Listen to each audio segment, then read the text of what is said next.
Olá, como nós sabemos, existem então dois tipos básicos de curva de sistemas. A primeira é aquela que existe a predominância da perda de carga, ou seja, a curva do sistema é definida em grande parte pela situação da perda de carga no sistema, que é o caso mostrado aqui nessa configuração. Temos aqui a curva do sistema vermelho e o sistema que ele representa.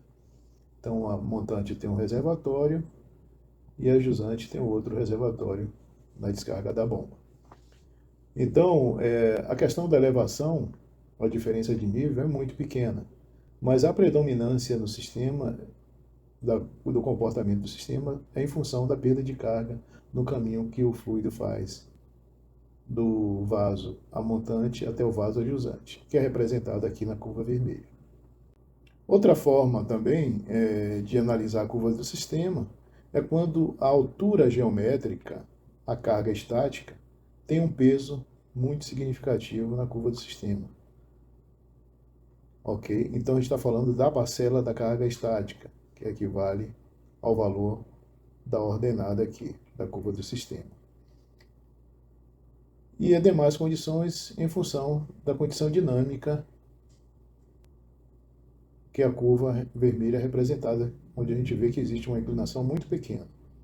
Então, nesse tipo de análise de curva, a gente pode observar que a questão da altura estática ou da carga geométrica, ela tem uma expressão muito mais significativa na definição, por exemplo, da bomba que eu vou utilizar para esse sistema. Ok? Então, vimos aí basicamente a predominância da perda de carga na tubulação e no segundo caso a predominância da carga geométrica, que é muito representativa. Então, dessa forma, vamos ver como o sistema, a curva do sistema varia em função das condições dinâmicas do sistema. Né? O que a gente está falando aqui é o seguinte: bem, eu tenho um vaso a montante, tenho um vaso a jusante, tenho uma bomba e tenho uma válvula que controla a vazão dessa bomba. Está aqui nesse ponto.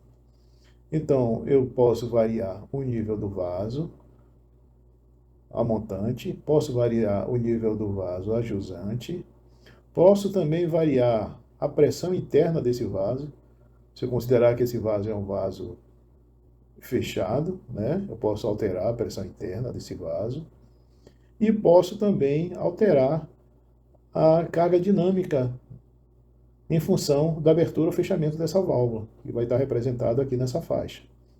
Então vamos observar o que acontece. Então está aqui a curva do sistema, né?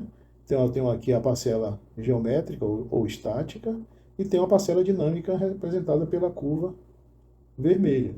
E tem uma faixa azul definida na parte estática e a cor amarelada definida como a parcela dinâmica. Então, aí relacionando aqui a vazão com a perda de carga, o head do sistema correspondente. Ok? Então, para cada parcela de vazão, eu tenho a leitura da perda de carga, que é o head representado. Então, vamos ver como é que se comportam essas curvas de uma forma dinâmica.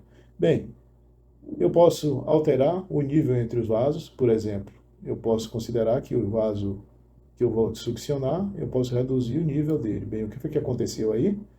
Eu alterei a altura entre os níveis livres do líquido. Dessa forma, aumentei a carga estática. Ok? Posso, por exemplo, aumentar aqui o nível do vaso de sucção. Foi o que aconteceu. Eu reduzi a altura entre os níveis dos vasos. Então, dessa forma, eu reduzi a carga estática.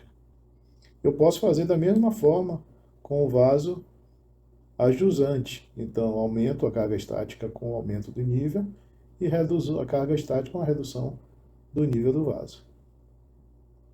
Ok? Então, aqui dá para a gente observar o que ocorre dinamicamente com a curva do sistema, não é? Em termos estático, porque eu estou falando agora do nível entre os vasos. Bem, eu tenho outra forma também de mexer com a carga estática. Se eu aumentar ou reduzir a pressão desse vaso aqui, que eu estou enviando o líquido. Então, eu posso aumentar, por exemplo, se aqui sobre a superfície do líquido eu tiver um gás, eu posso aumentar ou reduzir a pressão desse gás. Então, quanto maior a pressão do gás, maior a carga estática eu vou estar submetindo à bomba, ok? Então, pressão muito alta no vaso, pressão muito baixa, ok? Então, eu tenho como alterar isso, uma vez que eu estou criando uma resistência aqui ao preenchimento do líquido no vaso, ok? Que eu tenho uma pressão que pode variar para mais ou para menos.